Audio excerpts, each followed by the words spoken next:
Baik, terima kasih atas waktu dan kesempatan yang diberikan kepada kelompok kami.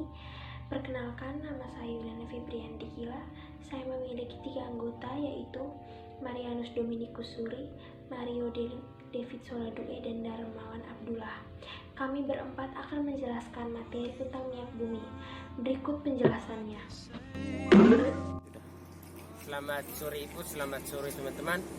Kami dari kelompok kimia kelas 11 MIPA 2 akan memaparkan hasil karya kami, yaitu makalah tentang minyak bumi. Di sini saya akan menjelaskan tentang pembentukan minyak bumi. Seperti yang kita ketahui, minyak bumi terbentuk dari penguraian senyawa-senyawa organik dari jasad mikroorganisme jutaan tahun yang lalu di dasar laut atau di darat.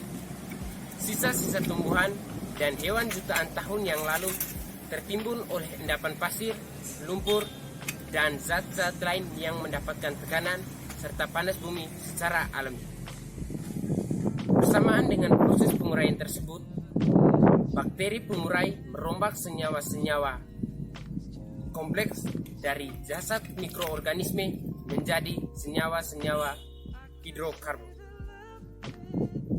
Proses penguraian ini terjadi sangat lambat, sehingga membutuhkan waktu yang sangat lama untuk membuat minyak bumi.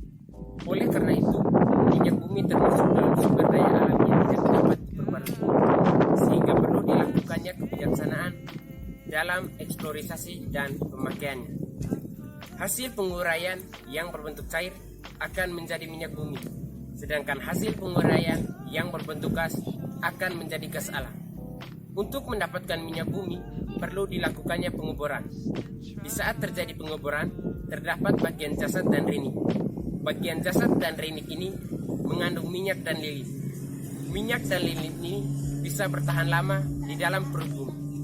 Sementara itu, di saat terjadi pergeseran lempeng kulit bumi, minyak-minyak yang terbentuk di berbagai tempat akan ikut bergerak juga.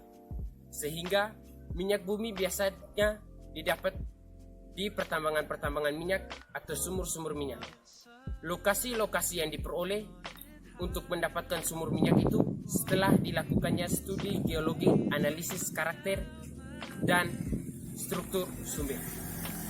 Berikut adalah langkah-langkah pembentukan minyak bumi. Yang pertama, ganggang-ganggang hidup di danau tawar atau bisa di laut. Hal ini berarti ganggang tersebut memerlukan energi dari matahari untuk melakukan proses fotosintesis. Yang kedua, setelah ganggang-ganggang ini mati, maka akan tertimbun di dasar cekungan sedimen dan membentuk batuan induk atau search rock. Batuan induk adalah batuan yang mengandung karbon atau high total organic carbon. Batuan ini biasanya batuan yang terendap di dasar laut, di delta, ataupun di dasar danau. Proses penguraian karbon dari ganggang menjadi batuan sedimen sangatlah spesifik. Itulah sebabnya tidak semua cekungan sedimen mengandung minyak dan lilin atau minyak dan gas. Yang ketiga, batuan induk terkubur di bawah batuan-batuan lainnya yang berlangsung selama jutaan tahun. Proses penguraian ini berlangsung secara terus-menerus, sehingga untuk mendapatkan minyak bumi perlu dilakukannya penguburan. Nah, penguburan ini akan terjadi ketika minyak tersebut sudah muncul pada suhu 50 derajat Celcius sampai dengan 180 derajat Celcius. Tetapi tingkat kematangan yang paling bagus untuk minyak bumi terletak pada suhu 100 derajat Celcius. Ketika suhunya semakin tinggi, maka karbon tersebut akan berubah menjadi gas. Yang keempat, karbon terkena panas dan bereaksi dengan hidrogen sehingga membentuk hidrokarbon. Minyak yang dihasilkan oleh minyak mentah, minyak yang dihasilkan oleh batuan induk adalah minyak mentah. Minyak mentah sangatlah berbeda dengan air. Salah satunya adalah berat jenis dan kekentalan. Minyak mentah memiliki tingkat kekentalan yang sangat tinggi daripada air, sedangkan air memiliki berat jenis yang lebih tinggi daripada minyak. Ketika minyak tertahan oleh batuan yang berbentuk mangkok, di saat itulah minyak tersebut siap untuk ditambang, maka terbentuklah minyak bumi.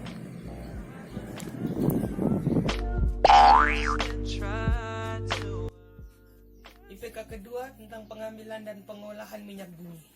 Pengambilan minyak bumi dibagi menjadi dua cara, yaitu pengambilan secara manual dan otomatis.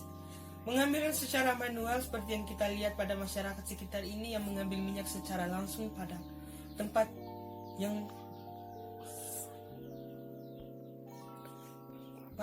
pertambangan minyak.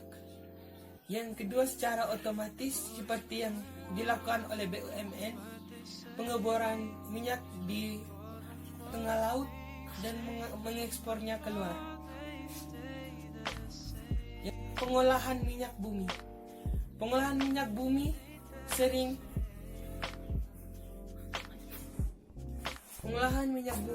tahap pertama yaitu pengambilan langsung dari tempatnya atau minyak mentah. Minyak mentah ini belum dapat digunakan baik dalam hal terkecil maupun hal-hal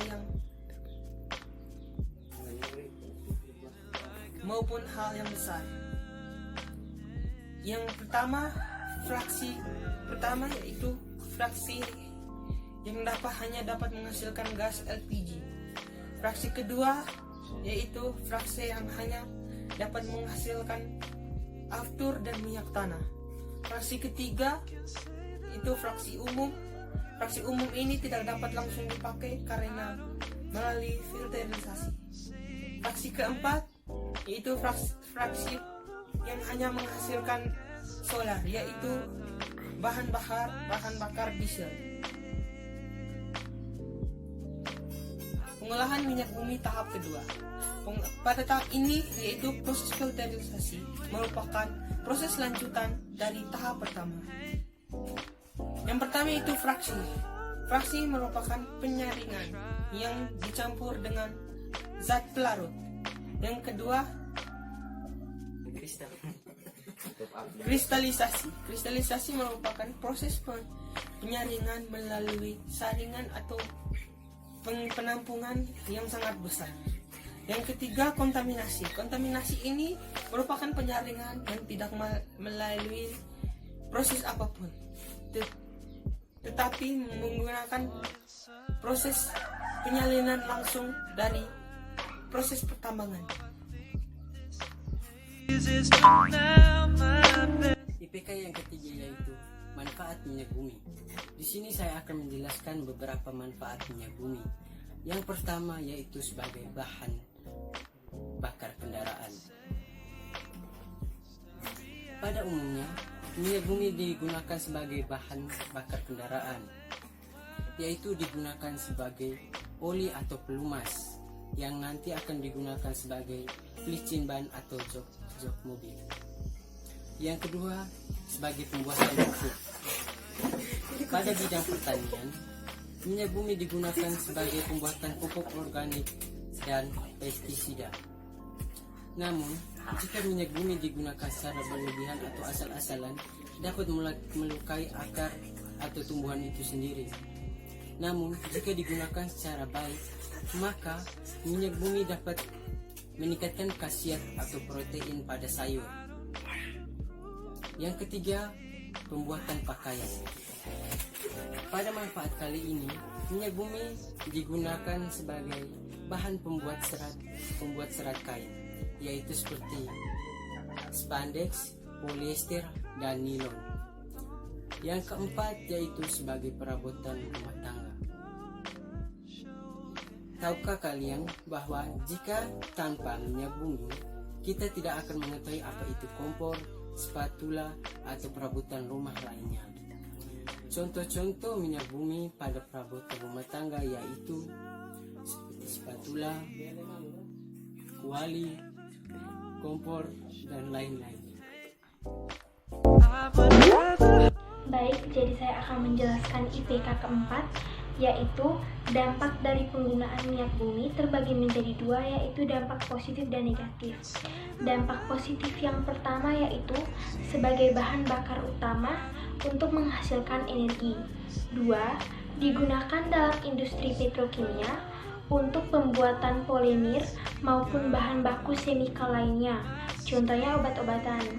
3. Residu dan proses pengolahannya atau aspal dapat dijadikan sebagai perekat yang kuat untuk pembuatan jalan raya. 4. Penggunaannya dapat menggerakkan perekonomian suatu negara dan pengaruhnya sangat besar. Yang kedua, dampak negatif dari penggunaan minyak bumi. Yang pertama, gas karbon dioksida atau CO hasil dari reaksi pembakaran dapat menyebabkan pemanasan global, dan gas karbon monoksida atau CO dari kendaraan akan menyebabkan gangguan pernapasan. Yang kedua, ketergantungan yang sangat tinggi pada SDA ini menyebabkan sedikit penggunaan dari SDA yang terbarukan.